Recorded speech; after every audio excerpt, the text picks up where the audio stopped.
पाकिस्तान और दुनिया भर में सच न्यूज़ के लाखों नाजरीन को सलाम। प्रोग्राम सेहत ज़िंदगी में मैं हूँ आपका होस्ट डॉक्टर आमिर महमूद। नाज़रीन, हालिया दिनों में वर्ल्ड कैंसर डे मनाया गया पूरी दुनिया में, बड़ी आवाम को शऊर देने के लिए, आगाही देने के लिए कि कैंसर को हम killer disease of the world भी कहते हैं, कि ज़्यादातर जो अमवात हो रही होती हैं पूरी दुनिया में, सिर्फ पाकिस्तान में नहीं, वो कैंसर की वजह से हो रही होती हैं। तो इसी डे की मुनासिबत से हमने आज का प्रोग्राम तरतीब दिया है कि कैंसर के ऊपर कुछ बुनियादी मालूमात आपको फ्राहम की जाएँ। और उसके लिए हमें आज स्टूडियो में ज्वाइन किया है doctor Abdul Ali Wajid, consultant oncologist हैं, जिसे हम नाजरीन कैंसर स्पेशलिस्ट कहते हैं, अकबर नियाज़ी टीचिंग हॉस्पिटल और Islamabad medical and dental college से डॉक्टर साहब का ताल्लुक़ है। Welcome to the show doctor साहब। उनके साथ तशरीफ़ फरमा है professor doctor Rizwan Aziz, consultant general and laparoscopic surgeon है, अकबर नियाज़ी टीचिंग हॉस्पिटल में और Islamabad medical and dental college से वाबस्ता हैं। तो प्रोग्राम का बाकायदा आगाज़ करते हैं डॉक्टर वाजिद से। डॉक्टर साहब बताइएगा कि सबसे पहले तो कैंसर होता क्या है? बुनियादी सवाल से शुरू करते हैं, होता क्या है? इसमें मतलब ट्यूमर किस जगह के ऊपर बनता है, क्या उसकी पैथोजेनेसिस क्या होती है? बिस्मिल्लाहिर्रहमानिर्रहीम। थैंक यू सो मच मुझे बुलाने का आज के दिन यहाँ पे इस इम्पॉर्टेंट प्रोग्राम पे और इम्पॉर्टेंट टॉपिक पे बात करने के लिए। कैंसर एक बुनियादी तौर पे एक बहुत मोहलिक और डेंजरस बीमारी है, जिसमें सब लोगों को पता है, सुनते साथ ही सब लोगों के लिए काफ़ी एक शॉक चीज़ होती है। इसकी जो बेसिक बुनियाद वजह ये होती है कि हर बॉडी का हर हिस्से की, हर ऑर्गन की, हर सेल का एक काम होता है जो स्पेसिफिक उसने करना होता है। जैसा फेफड़े का काम है, जैसा आँख का काम है या जिगर का काम है। और कैंसर के अंदर वो काम अपना करने से वो छोड़ देता है और वो अनकंट्रोल्ड, बगैर किसी सेंट्रल कंट्रोल के ग्रो करना शुरू कर देता है, बढ़ना शुरू हो जाता है। यानी कि खुलिये जो है वो बगैर किसी रेगुलेशन के ग्रो करना शुरू करता है। आप हमें बताइए कि एक महीने में फ़र्ज़ करें आप 100 सर्जरीज़ करते हैं, उस 100 में से कैंसर के पेशेंट्स की कितनी सर्जरीज़ होती हैं? बिस्मिल्लाहिर्रहमानिर्रहीम। देखें, ये इसमें मैं आपको थोड़ा सा इसके बारे में अपने सेटअप के मुताबिक बता देता हूँ कि हमारे सेटअप में चूँकि जो अगर हम 100 के करीब सर्जरीज़ कर रहे हो तो उसमें आमतौर पे 15 to 20% कैंसर के पेशेंट्स होते हैं, जिसमें सारे कैंसर शामिल हैं, जिसमें मसाने का कैंसर, बड़ी आंत का कैंसर, छोटी आंत का कैंसर, स्पाइन का कैंसर, ये सारे मिला के टोटल मैं आपको बता रहा हूँ कि अगर 100 केस हो रहे हैं तो उसमें से अबाउट 15% कैंसर काफ़ी हाई परसेंटेज है सर। बिल्कुल, लेकिन ये थोड़ा सा मैं इसमें ऐड कर दूँ कि ज़ाहिर है सेंटर टू सेंटर ये चीज़ थोड़ी सी वेरी भी करती है। जैसे अगर आप किसी कैंसर स्पेसिफिक कैंसर सेंटर यानी शौकत खाना में चले जाएँ तो वहाँ शायद 100 में से 95% पेशेंट कैंसर के ही हो रहे होंगे, क्योंकि वो तो एक स्पेशलाइज्ड जगह है ना कैंसर के मरीजों के लिए। लेकिन हमारे सेटअप में मिक्स्ड पेशेंट्स आ रहे होते हैं, मिक्स पेशेंट हैं, पित्ते के ऑपरेशन भी हो रहे होंगे, अपेंडिक्स का भी हो रहा होगा, उन सब में से तकरीबन 15% के करीब हम कैंसर के, फिर भी काफ़ी हायर साइड के ऊपर है। बिल्कुल हायर साइड पे, और 100 में से 15 से 20 पेशेंट जो हैं वो कैंसर के पेशेंट हैं जिनकी सर्जरी हो रही है, और आहिस्ता आहिस्ता इंक्रीज़ होता जा रहा है। डॉक्टर अली, अभी आपने जैसा फरमाया कि ये बड़ी काफ़ी मोहलिक बीमारी है, तो और जिस्म के किसी भी उस्व के अंदर, ऑर्गन के अंदर ये कैंसर डेवलप हो सकता है। तो अगर हम इसकी रेटिंग करें, रैंकिंग करें कि टॉप 10 कैंसर सबसे ज़्यादा जो दुनिया में पाए जाते हैं वो दुनिया में कौन से हैं और पाकिस्तान में टॉप 10 कौन से हैं? ठीक है, बहुत अच्छा सवाल है। एक तो ये कि दुनिया भर में हमारे उसमें से थोड़ा सा फ़र्क होता है, डिपेंडिंग ही दुनिया डेवलप कंट्री है, वहाँ पे वेस्ट में, अमेरिका में, इंग्लैंड में, यूरोप में डिफरेंट टाइप्स होते हैं। हमारे में थोड़ा सा फ़र्क है लेकिन बहुत ज़्यादा फ़र्क भी नहीं होता। और औरतों और मर्दों के अंदर इसमें चेंज होता है। अगर हम औरतों के लिहाज से देखा जाए तो सबसे कॉमन जो हम कैंसर देखते हैं वो छाती का कैंसर मनी ब्रेस्ट कैंसर देखते हैं, और वो इतना कॉमन है। मेरे ख्याल से मैं अपनी अगर क्लिनिक्स में देखूँ, ओपीडी के अंदर देखूँ तो अराउंड 50% पेशेंट्स जो हम कैंसर के देखते हैं वो औरतों में हम ब्रेस्ट कैंसर के देखते हैं। और ये काफ़ी कॉमन है। ये शुरू में वेस्ट में बहुत कॉमन था, लिंक ओबेसिटी से और चीज़ों से लिंक था, वेट से और उनके खाने पीने से। अब वो चीज़ें हम यहाँ पे भी ज़्यादा देखना शुरू हो चुके हैं। उसके अलावा औरतों के अंदर कॉमनली हम ओवेरियन कैंसर देखते हैं, और उसके अलावा उनके यूट्राइन कैंसर हम काफ़ी कॉमनली देखते हैं। फिर उसके अलावा कुछ कॉमन कैंसर्स हैं जो कि आंतों का कैंसर, जिगर का कैंसर, फेफड़ों का कैंसर में हम कॉमनली देखते हैं।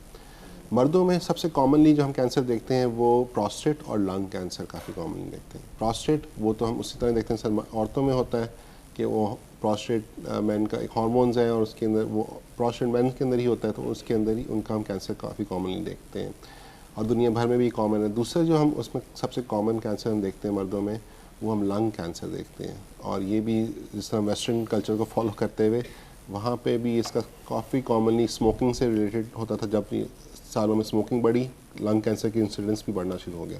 और अब वही इंसिडेंस हम लोग अपने कंट्रीज़ में, थर्ड वर्ल्ड कंट्रीज़ के अंदर, पाकिस्तान में भी देखते हैं कि स्मोकिंग का इंसिडेंस बढ़ता जा रहा है, पोल्यूशन बढ़ती जा रही है, और वही लंग कैंसर के इंसिडेंस हम देखते हैं। उसके अलावा बाकी आंतों का, जिगर का, फेफड़े का, बाकी मेरे फेफड़ा तो खैर मैंने कर लिया, ये चीज़ें भी कॉमनली हम देख रहे हैं। अच्छा, मर्दों में सर कुछ ऐसे कोई पेशे से मुंसलिक लोग जो ख़ास इंडस्ट्री में काम कर रहे हो जिसमें उस पर्टिकुलर कैंसर का इंसिडेंस बढ़ जाता हो, कोई ऑक्यूपेशनल हैज़र्ड्स हैं इसमें?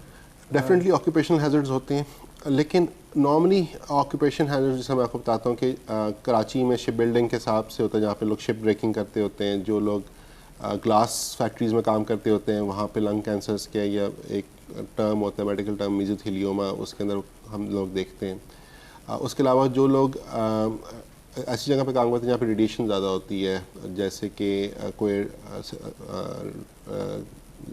जहाँ पे ड्रग्स बनती हैं ऐसी, जहाँ पे जिसके अंदर रेडिएशन आती हो, जहाँ पे शॉय बनती है, यहाँ पे सीटी स्कैन के साथ जो लोग काम करते हैं हमारे हॉस्पिटल्स में, वो और कोई साथीदारों में भी काम करते होंगे, तो उन लोगों के अंदर हम लोग देखते हैं कि जी रेडिएशन के साथ इंड्यूस्ड कैंसर ज़्यादा देखे जाते हैं। लेकिन इस सब को देखते हुए वही लोग जिनको पता अब, क्योंकि इतनी हमारे में यहाँ पे आ चुकी है, गाइडेंस मिल चुकी हुई है, तो वो लोग उतना केयरफुल रहते हैं। जैसे हमारे हॉस्पिटल में, डिफरेंट हॉस्पिटल में जो लोग रेडिएशन के साथ काम करते हैं, उनके साथ हम लोग नॉर्मली एक एक्सपोजर एक हद तक देते हैं, उसके बाद हम उनकी ड्यूटी चेंज करके, ताकि वो ड्यूटी आवर्स कम करवा देंगे जी, या नेचर ऑफ जॉब रोटेशन कुछ इस तरह की करवा देंगे कि एक्सपोजर ज़्यादा ना हो। जी बिल्कुल ऐसी। तो और इसी तरह डिफरेंट जगहों पे अब जब ये चीज़ हम रिकगनाइज कर चुके हैं, वो हम करते हैं।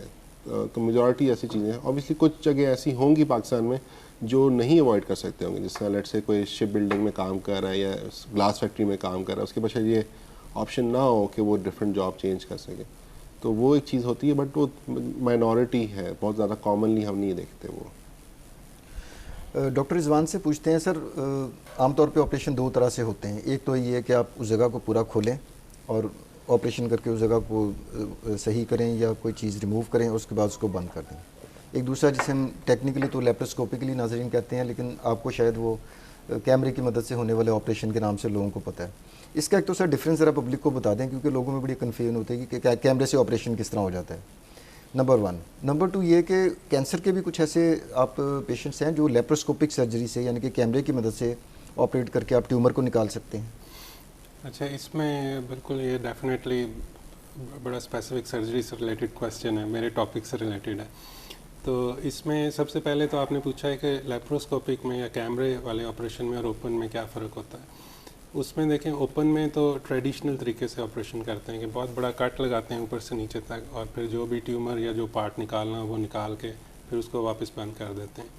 लेप्रोस्कोपी में ये फ़र्क है कि लेप्रोस्कोपी में हम 3, 4 या 5 बिल्कुल छोटे 10 मिलीमीटर और 5 मिलीमीटर के सुराख करके एक से आधा सेंटीमीटर के 5-6 कट लगते हैं। एक से कैमरा हम अंदर डालते हैं जो कि अंदर सारा वही सारा कुछ हमें दिखा रहा होता है जो ओपन सर्जरी में, और वो स्क्रीन के ऊपर आ रहा होता है, वो स्क्रीन पे आ रहा होता है।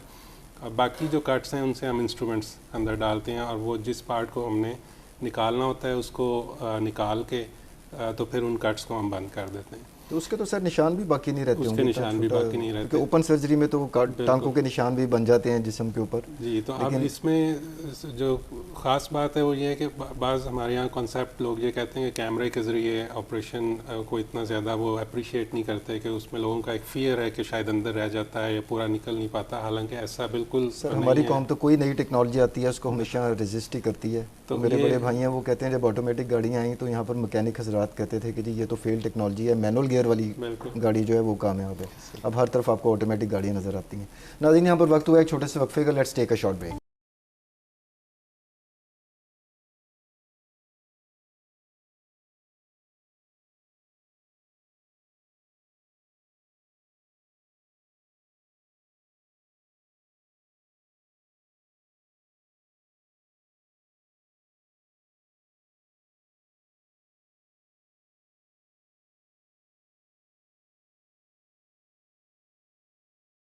वेलकम बैक नाज़रीन। डॉक्टर रिजवान अजीज़ से पूछते हैं कि सर अभी आप जिक्र हो रहा था उसका कि ओपन सर्जरी होती है जिसमें उसको चाक करके ऑपरेशन किया जाता है पेट को या किसी भी जगह को, और दूसरा लेप्रोस्कोपिक जिसे हम कैमरे की मदद से छोटे छोटे कट्स लगाकर ऑपरेशन होता है। तो आपके पास जो इस वक्त इंटरनेशनली भी कौन से ऐसे कैंसर्स हैं जो लेप्रोस्कोपिक सर्जरी या मिनिमल इन्वेसिव सर्जरी उससे कह लें या कैमरे से ऑपरेशन है उससे निकाले जाते हैं वो ट्यूमर्स? अच्छा, देखें उसमें हम अभी उसी बात को कंटिन्यू कर लेते हैं कि एक तो आजकल इंटरनेशनली रिकमेंडेड तरीका ऑपरेशन का जनरली लेप्रोस्कोपी की है, यही मोस्ट मॉडर्न तरीका है। और इसका सबसे ब्लड बड़ा लॉस भी नहीं होता, टाइम भी सर कम लगता है पेशेंट। सबसे बड़ा फ़ायदा इसमें होता है कि पेशेंट की रिकवरी बड़ी क्विक होती है, क्योंकि बहुत बड़ा कट लगा नहीं होता, छोटे हीलिंग जल्दी हो जाती है, हीलिंग फ़ौरन हो जाती है, पेन नहीं होती। अब दूसरा जो पार्ट है इस क्वेश्चन का कि कौन कौन से ट्यूमर हम इस तरीके से निकाल सकते हैं, तो इसका एक जनरल आंसर तो यह है कि पेट में छोटी आंत के, बड़ी आंत के, स्टमक के या खुराकी नाली के हर तरह के ट्यूमर्स को जिनको ओपन तरीके से ऑपरेट कर सकते हैं उनको हम कैमरे के ज़रिए भी ऑपरेट कर सकते हैं। लेकिन ज़्यादा हम वो केसेस कैमरे से ऑपरेट करना प्रेफर करते हैं जो स्टेज 1 और 2 पे पिक हो जाए, इब्तदाई स्टेज पे हों, उनका बड़े अच्छे तरीके से कैमरे से ऑपरेशन हो जाता है। जो स्टेज 3 और 4 के वो कैंसर जिन्होंने जिस्म के पेट के बाकी ऑर्गन्स को पकड़ लिया हो, जिसमें एक से ज़्यादा ऑर्गन इन्वॉल्व हों या वो फैल गए हुए हों, उनमें कैमरे से ऑपरेशन करने में थोड़ी सी डिफ़िकल्टी होती है, तो उन केसेस को फिर हम ओपन करना प्रेफर करते हैं। डॉक्टर अली, जिस तरह अगर हम डायबिटीज़ या शुगर की बात करें तो इट रन्स इन फैमिलीज़ के एक मरूसी बीमारी है, अगर पेरेंट्स में है तो फिर बच्चों में भी होने का चांस ज़्यादा है। तो कौन से ऐसे कैंसर्स हैं जो कि फैमिलीज़ के अंदर भी रन करते हैं? जी, कुछ कैंसर स्पेसिफिकली फैमिलीज़ में रन करते हैं, जिस तरह के औरतों में छाती का कैंसर है, वो हम देखते होते हैं कि कुछ फैमिलीज़ में रन करते हैं। ऑल्दो माइनॉरिटी है, कम है, लेकिन फिर भी कुछ फैमिलीज़ में हम देखते हैं कि ये रन करते हैं कि वालदा को हुआ, बेटी को हुआ, और मेरे दादी या खाला में से भी हम देखते हैं उनको भी हुआ। तो एक तो ये है कि उन फैमिलीज़ को हम रिकमेंड करते हैं कि अपनी आप स्क्रीनिंग यंगर एज से शुरू करा दें। जिस एज में किसी आपकी खाला को या वालदा को हुआ है, उससे 10 साल पहले आप अपना मेमोग्राम या कोई भी डॉक्टर को दिखा के पूछ लें कि जी हमने क्या क्या टेस्ट कराने हैं उसके लिए। इसके अलावा हम कुछ ब्लड कैंसर्स देखते होते हैं जो कि फैमिलीज़ में रन करते होते हैं, और कोलोन कैंसर्स भी हम देखे हुए हैं जो कि हम फैमिलीज़ में रन करते हैं, जो बड़ी आंत का कैंसर है। ये चीज़ें कुछ हैं कॉमनली जो हम देखते हैं, लेकिन एज़ कम्पेयर टू जैसा बाकी कैंसर्स हैं उनकी मेजॉरिटी में से 10% या उससे कम होंगे जो कि फैमिली में रन करते हैं। लेकिन जिन फैमिलीज़ में रन करते हैं उनको हम हमेशा एहतियाती कहते हैं कि अपनी टाइमली टेस्ट कराते रहें और अपने चेकअप्स कराते रहें, ताकि उन कैंसर को हम टाइमली पकड़ लें और उनको हम सॉल्व कर दें। अभी तक की डिस्कशन में मैदे का और पैंक्रियाज या लबलबे के कैंसर का जिक्र नहीं हुआ, मैं चाहूँगा कि आप उस पर भी थोड़ी सी रोशनी डाल दें, बिकॉज कि मेरे नॉलेज के मुताबिक तो बड़ा पुअर प्रोग्नोसिस और लेट डायग्नोसिस होता है उसका। बिल्कुल। तो जिस तरह लबलबे का कैंसर और मैदे का कैंसर, ये काफ़ी एग्रेसिव कैंसर्स होते हैं, नॉर्मली काफ़ी जल्दी स्प्रेड करते होते हैं, और इसके अंदर जो सबसे इम्पॉर्टेंट बात ये होती है कि टाइमली मैनेजमेंट हो। दूसरी सबसे इम्पॉर्टेंट बात इसके अंदर ये होती है कि एक मल्टी डिसिप्लिनरी टीम जिसके अंदर ऑन्कोलॉजिस्ट भी और सर्जन्स भी और रेडियोलॉजिस्ट, पैथोलॉजिस्ट सब मिल के एक प्लान बनाए। इसी तरह हमने doctor Akbar Niazi teaching hospital में हमने अपनी एक MDT बनाई है, मल्टी डिसिप्लिनरी टीम बनाई है, जिसके अंदर डॉक्टर रिजवान की सरबराही में हमने टीम बना के हम हर केस जो भी हमारे पास आता है कैंसर का, हम उसको डिस्कस करते हैं, और उसमें हम रेडियोलॉजिस्ट को भी, पैथोलॉजिस्ट को भी, सर्जन और ऑन्कोलॉजिस्ट सब मिल के डिसाइड करते हैं कि बेस्ट ट्रीटमेंट प्लान कैसे हैं, पहले कीमो देनी है, पहले सर्जरी करनी है, रेडिएशन के लिए कैसे कब हमने करना है, और ये सब चीज़ें मिल के ट्रीटमेंट प्लान पूरा एक इंसान का बनता है। और इसी के अंदर जो एग्रेसिव कैंसर जिस तरह के मैदे का कैंसर है ख़ास तौर पे, इनके अंदर और छाती के अंदर भी ये काफ़ी ज़रूरी होते हैं कि हम प्लान करके आगे चलें, और उसमें हमें फ़ायदा ये भी होता है कि एक तो वेल प्लान होता है, डिलेज नहीं होती, दूसरा ये होता है कि हम मिस चीज़ नहीं करते कि अगर एक बंदे ने कोई चीज़ देखा तो दूसरे बंदा उसको करेक्ट कर लेता है, फिर हम उस हिसाब से बेस्ट प्लान करते हैं। दुनिया भर में ये एक स्टैंडर्ड है, इंग्लैंड में भी, अमेरिका में भी, शौखाना में भी, हर जगह पे एक स्टैंडर्ड है कि हर केस को टीम के साथ डिस्कस करके फिर आगे चलें। उससे ट्यूमर बोर्ड्स बने होते हैं। ट्यूमर बोर्ड्स, हमने ट्यूमर बोर्ड के साथ ही लेके चल रहे हैं। बिल्कुल ऐसे। डॉक्टर रिजवान, अभी हम सर्जरी का जिक्र आपके शोबे की तरफ आते हैं कि अर्ली डायग्नोसिस की बात की अहमियत के ऊपर तो डॉक्टर अली ने बात की कि अगर कैंसर जल्दी डायग्नोस हो जाए तो ट्रीटमेंट अच्छा हो जाता है। तो आपके पास जो अर्ली डायग्नोसिस के साथ केसेस आते हैं, आप उनको आपने बताया कि वो लेप्रोस्कोपिक या कैमरे की मदद से भी ऑपरेट हो सकते हैं, तो उसका प्रोग्नोसिस या उसका आउटकम कितना बेहतर होता है? दोबारा कैंसर तो नहीं होता पेशेंट को? देखें, कैंसर के बारे में मैं हमेशा यही इसको तो ये कहना चाहिए कि आजकल हम इसी बात का प्रचार कर रहे हैं कि कैंसर का ट्रीटमेंट एक ही है, अर्ली डायग्नोसिस। कैंसर का इसके अलावा कोई ट्रीटमेंट नहीं। जितनी जल्दी हम उसको पिक कर लेंगे उतना अच्छा ट्रीटमेंट हम पेशेंट को दे सकते हैं। तो स्टेज 1 स्टेज 2 कैंसर तो बिल्कुल 100% ट्रीट हो जाते हैं, चाहे वो बड़ी आंत का कैंसर हो, चाहे वो ब्रेस्ट का कैंसर हो, या किसी भी और ऑर्गन का कैंसर हो। अगर हम उसको अर्ली पिक कर लें, उसको लेप्रोस्कोपिकली ऑपरेट करें, ओपन ऑपरेट करें, बेस्ट तरीका तो लेप्रोस्कोपिक है, लेकिन वो कम्प्लीटली ट्रीट हो जाते हैं और उनमें दोबारा होने का चांस दोबारा होने का रिस्क बहुत कम होता है। और दोबारा होने के रिस्क में मैं दोबारा डॉक्टर अली की बात को थोड़ा कंटिन्यू करूँगा कि उसमें इसीलिए आजकल जो मल्टी डिसिप्लिनरी अप्रोच से हम काम करते हैं कि ट्यूमर बोर्ड होता है जिसमें ऑलरेडी हमारी ऑन्कोलॉजिस्ट या कैंसर स्पेशलिस्ट से कोऑर्डिनेशन बनी होती है और उसकी रिपोर्ट्स के, पेशेंट की रिपोर्ट्स के मुताबिक ऑलरेडी एक डिसीजन बन चुका होता है कि इस पेशेंट को बाद में फर्दर ट्रीटमेंट की रेडिएशन की ज़रूरत है या नहीं। तो इन समरी आपके क्वेश्चन का आंसर ये है कि अर्ली डायग्नोसिस में पेशेंट का रिस्पांस बहुत अच्छा होता है, पेशेंट के कम्प्लीटली ट्रीट होने के चांसेस बहुत ज़्यादा होते हैं।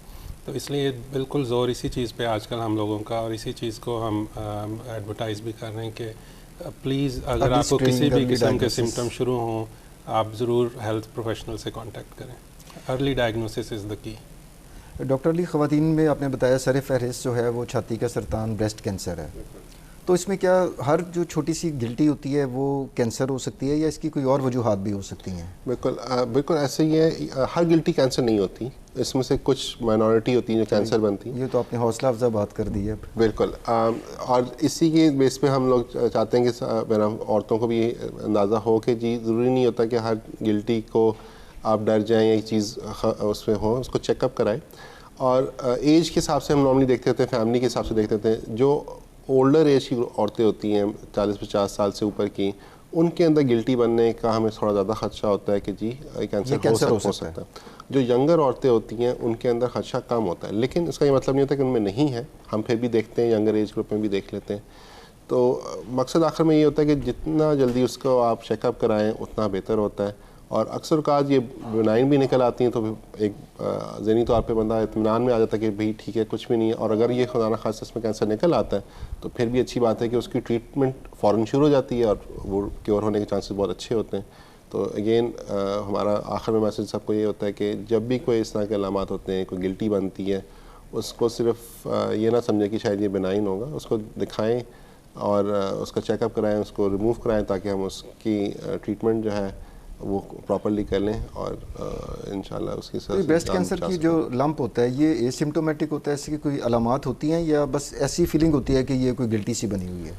मतलब दर्द होता है, तकलीफ होती है या कोई रेडनेस, कोई इस तरह की अलामात होती हैं ताकि पेशेंट थोड़ा सा वार्निंग नोट उसको जाए कि जी ये कुछ हो सकता है, इसको इन्वेस्टिगेट करवाना चाहिए? शुरू में ब्रेस्ट कैंसर जो होता है ना, उसकी अलामात नहीं होती हैं। शुरू के अंदर वो पेनलेस, मेरा बगैर दर्द के छोटी सी गिल्टी इस वजह से भी ओवरलुक हो जाता है कि ये दर्द नहीं कर रहा, ये छोटी सी गिल्टी शायद खुद ही चली जाएगी।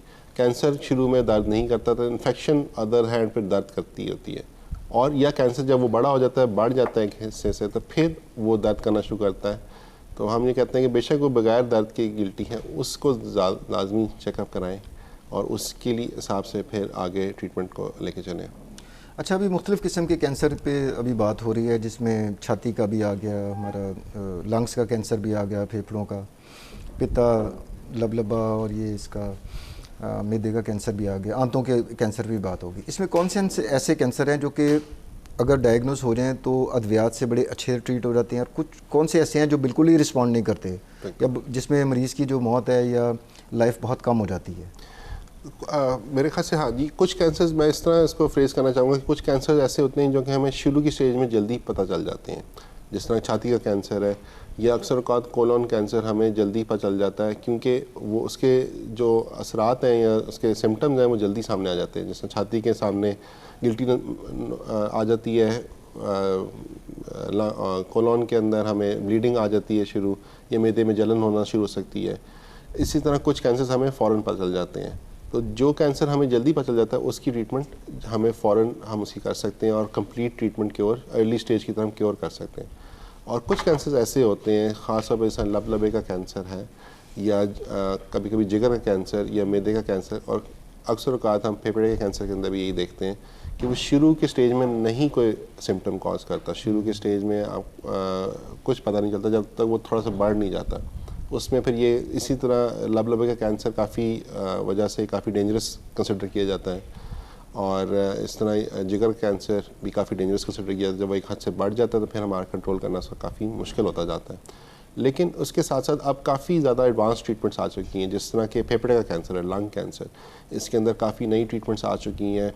सर्जन्स के हिसाब से सर्जरीज़ काफ़ी बेहतर हो चुकी हैं। इम्यूनोथेरेपीज़ है, कुछ लेटेस्ट दवाइयाँ आ चुकी हैं इसके अंदर, जो कि पहले शायद हम वो बात नहीं करते थे कि जी टाइम कम है। अब हम उसकी काफ़ी हद तक काफ़ी अच्छी ट्रीटमेंट कर सकते हैं और काफ़ी लंबे अरसे तक कंट्रोल करने की कोशिश कर सकते हैं। तो इस तरह काफ़ी पिछले सालों के अंदर काफ़ी ज़्यादा हमारी एडवांसमेंट्स हो चुकी हैं कैंसर की, और दुनिया भर में हुई हैं, और वो एडवांसमेंट्स हम पाकिस्तान में भी काफ़ी कुछ हद तक लेके आ चुके हैं। और इसी लिहाज से हमने अकबर नियाज़ी टीचिंग हॉस्पिटल में हमने अपना एक ट्यूमर और डिपार्टमेंट ऑफ ऑन्कोलॉजी बनाया, जिसके अंदर सर्जन और ऑन्कोलॉजिस्ट और रेडियोलॉजिस्ट हम मिलकर काम करते हैं, ताकि जो भी लेटेस्ट चीज़ें हमारे पास आई हुई हैं दुनिया भर में, उन्हीं प्रैक्टिसेस को हम यहाँ पे लेके आए। और अच्छी बात दूसरी है कि हम इन सब चीज़ों को सेहत कार्ड के ऊपर भी कर रहे हैं, तो जो लोग अफोर्ड नहीं कर सकते उनके लिए भी हम वही ट्रीटमेंट देंगे जो कि जो अफोर्ड कर सकते हैं। तो उसके अंदर भी हम कोशिश करते हैं कोई फ़र्क ना हो। तो ये चीज़ें हम चाहते हैं कि जी जो ट्रीटमेंट्स हैं अवेलेबल, जो बेस्ट हमारे पास पॉसिबल हो सकती हैं, हम उनको लेके आगे चलें, और उस हिसाब से हम एक टीम की तरह करके और कोशिश करते हैं जल्द से जल्द उसको उसमें डिलेज भी ना आए कोई। जी नाज़रीन, वर्ल्ड कैंसर डे के हवाले से दोनों डॉक्टर साहबान से दिलचस्प गुफ्तगू जारी रहेगी। यहाँ पर वक्त हुए छोटे से वक्फे का, let's take a short break.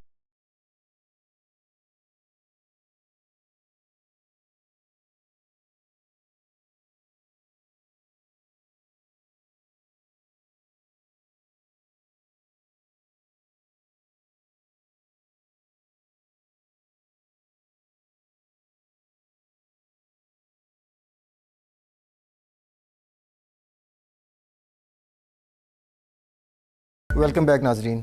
Doctor Ali ने जिस तरह जिक्र किया कि ख़वातीन में ब्रेस्ट कैंसर में मेमोग्राफी की बहुत ज़्यादा इंपॉर्टेंस है, उससे डायग्नोज हो जाता है कि ये जो छोटी सी गिल्टी है ये कैंसर है या नहीं है। सर कोई और ऐसा तरीका भी है कि ख़ातून को मेमोग्राफी से पहले भी उसको कुछ गिल्टी को अगर वो अर्ली डिटेक्ट कर ले?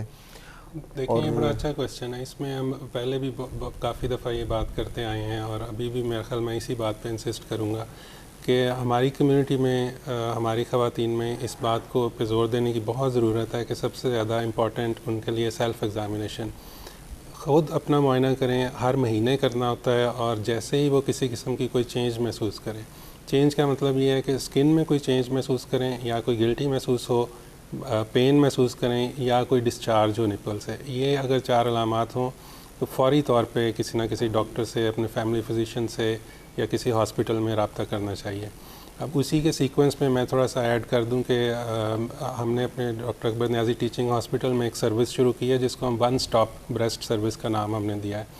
उसका फ़ायदा ये है कि पेशेंट जब कोई किसी किस्म का सिम्टम फील करे और वो हमारे पास आता है ब्रेस्ट के किसी प्रॉब्लम के साथ, तो एक ही जगह पे, एक ही क्लिनिक में, एक ही रूम के अंदर, वहाँ पे सर्जन उसको सबसे पहले एग्ज़ामिन करता है, वहीं पे उसका अल्ट्रासाउंड किया जाता है, और वहीं पे उसका नीडल टेस्ट के ज़रिए डायग्नोसिस बना के, बायोप्सी लेके, और उसको थोड़ी देर में प्रोसेस करके तकरीबन 30-40 मिनट्स में या 1 आवर में, उसके बाद उसकी सेकंड मीटिंग सर्जन के साथ होके उसको हम सारा डायग्नोसिस और प्लान दे देते हैं।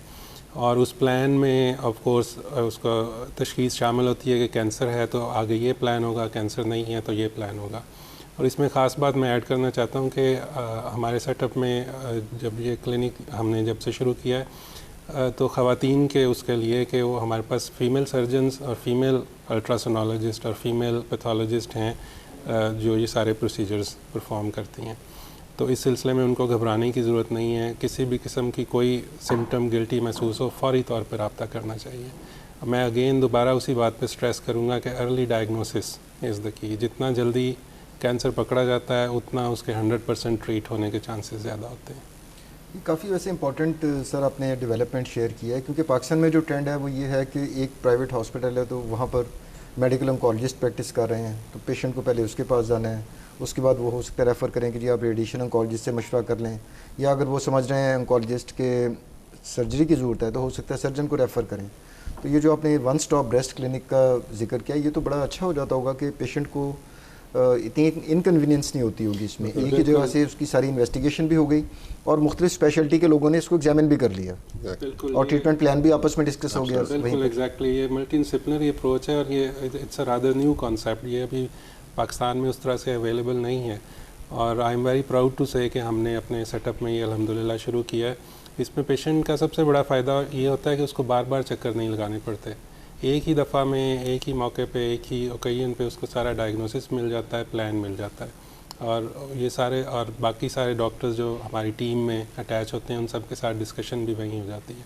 पेशेंट को हमें ये नहीं कहना पड़ता कि ऑन्कोलॉजी के लिए फ़लाँ जगह जाओ तो सर्जरी के लिए फ़लाँ जगह जाओ, एक ही जगह पे सारा कुछ एक ही सेटअप में अवेलेबल है। अच्छा सर, अभी तरीक़ाकार आपका सर्जरी का क्या होता है? कोई पेशेंट डायग्नोज हो गया, ऑन्कोलॉजिस्ट हैं डॉक्टर अली, इन्होंने डायग्नोज करके आपको रेफ़र कर दिया, तो क्या पेशेंट का उसी तरह से राइट वे ऑपरेशन कर देंगे या उसको ट्यूमर को पहले देखेंगे, असेस करेंगे या उसको कोई छोटा करने की कोशिश करेंगे? इस तरह की कोई तरीका इलाज है सर इसमें, छोटा भी कर लिया जाता है? इस तरह से है कि मैं ब्रीफली आपको बताता हूँ कि उसमें दो तरह के टेस्ट्स होते हैं ट्यूमर के। एक डायग्नोस्टिक टेस्ट्स होते हैं तशख़ीस करने के लिए, जैसे हमने स्पेसिमन ले लिया, टुकड़ा ले लिया, सीटी स्कैन करा लिया, उस पर हमें पता चल गया। दूसरे टेस्ट्स होते हैं जो कि स्टेजिंग के लिए होते हैं, ये देखने के लिए कि ट्यूमर कितना फैला हुआ है। तो वो वाले टेस्ट जब हम करा लेते हैं तो फिर हमें आइडिया होता है कि ट्यूमर कितना एक्सटेंड कर चुका है या दूसरे ऑर्गन्स में, जैसे लिवर में, लंग्स में तो नहीं गया हुआ, और उसके मुताबिक ट्रीटमेंट जो है वो फिर हम सजेस्ट करते हैं। ट्रीटमेंट ऐसे पेशेंट्स में सजेस्ट करने का जो इंटरनेशनल स्टैंडर्ड है वो ये है कि हर कैंसर का पेशेंट ट्यूमर बोर्ड में डिस्कस हो। जिस तरह के डॉक्टर अली पहले बता चुके हैं कि हमने अब अपने सेटअप में ट्यूमर बोर्ड शुरू कर दिया और अल्हम्दुलिल्लाह पिछले 5-6 महीने से काफ़ी सक्सेसफुली हम उसको रन कर रहे हैं। अच्छा, अब उसमें आपसे क्वेश्चन से रिलेटेड ये है जवाब उसका कि वहाँ पे जब हम हर केस डिस्कस करते हैं, उसके सीटी स्कैन रिव्यू करते हैं, उसकी पैथोलॉजी रिव्यू करते हैं, देखते हैं कितना फैला हुआ है। तो जो शुरू के स्टेज के कैंसर हैं, स्टेज 1, स्टेज 2, आम तौर पे फिर उनको हम सर्जरी रिकमेंड करते हैं। जो कैंसर थोड़े से फैले हुए होते हैं, जैसे रेक्टम का, बड़ी आंत का कैंसर है या ब्रेस्ट का स्टेज 3 का कैंसर है, उनमें हम आम तौर पे ये सजेस्ट करते हैं कि पहले कीमोथेरेपी के 2-3 साइकिल हों और उसको श्रिंक किया जाए और उसके बाद सर्जरी की जाए। तो ये कैंसर की स्टेज पे और कैंसर की टाइप पे डिपेंड करता है कि किस कैंसर को पहले कीमोथेरेपी की ज़रूरत है और कौन सा कैंसर डायरेक्ट सर्जरी की तरफ जाएगा। लेकिन ये डिसीजन लेने से पहले of course multi disciplinary approach होनी चाहिए और cancer specialist, radiation specialist, surgeon, वो जब मिल के बैठ के ट्यूमर बोर्ड में केस डिस्कस करते हैं तो एक ही जगह पे एक प्रॉपर प्लान पेशेंट का बन जाता है। पेशेंट को साइकोलॉजिकल सेटिस्फेक्शन भी होती है कि ये सीक्वेंस है, इस सीक्वेंस से मेरा ट्रीटमेंट होगा। नाज़रीन, अब हम प्रोग्राम के अख्ताम की तरफ बढ़ रहे हैं और चूँकि आज का टॉपिक था वर्ल्ड कैंसर डे, तो आखिर में चूँकि doctor Abdul Ali Wajid consultant oncologist हैं, उनकी स्पेशलिटी है कैंसर के पेशेंट्स, तो उनसे मैं रिक्वेस्ट करूँगा कि पब्लिक को कैंसर की अर्ली डायग्नोसिस, उससे बचाओ और उसके टाइमली ट्रीटमेंट के ऊपर पब्लिक को क्या मैसेज देना चाहेंगे? नहीं, बहुत ज़बरदस्त सवाल है ये आपका और बहुत इंपॉर्टेंट है सबके लिए। एक तो कैंसर ऑब्वियसली मौलिक बीमारी होते हुए हम सबको इससे बचना चाहिए और कुछ चीज़ें हम अपनी डेली लाइफस्टाइल में चेंजेस कर सकते हैं, जो कि एक पब्लिक मैसेज सबके लिए कि कुछ गलत आदत से बचा जाए, जैसा स्मोकिंग है, खाने पीने के लिहाज से जो कि बहुत हैवी फूड्स हैं, मोटापे वाली चीज़ें, उनसे बचा जाए, रेगुलर एक्सरसाइज किया जाए, स्ट्रेस से दूर आ जाए। ये चीज़ें ऐसी हैं जिनका प्रूवन बेनिफिट है, आप कैंसर से बच सकते हैं। दूसरी जो चीज़ इंपॉर्टेंट मैं सबको कहूँगा कि जितना अर्ली आप अपने सिम्टम्स को चेकअप कराएं, उनको इग्नोर ना करें। औरतें अक्सर औक़ात शर्म के उसमें घर वालों को नहीं बताती या नहीं जा सकती, वो भी ज़रूर कोशिश करें और घर वाले मर्दों को भी ज़रूरत है कि वो इनकरेज करें, औरतों से पूछें कि जी खुदा ना खासा ऐसी कोई चीज़ होती है तो हमें बताएं ताकि हम उनको डॉक्टर को चेक करा सकें, क्योंकि गांव के अंदर ये काफ़ी मुश्किल चीज़ होती है, उनके लिए डॉक्टर पे जाना एक बड़ी बात होती है।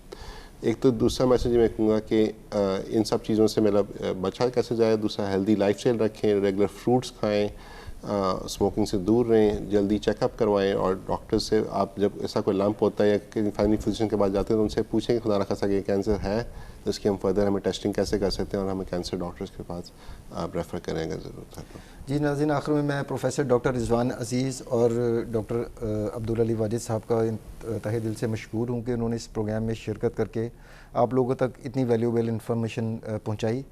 आई होप कि आपको आज का प्रोग्राम पसंद आया होगा। डॉक्टर आमिर को अगले प्रोग्राम तक के लिए इजाज़त दीजिए। अल्लाह हाफ़िज़।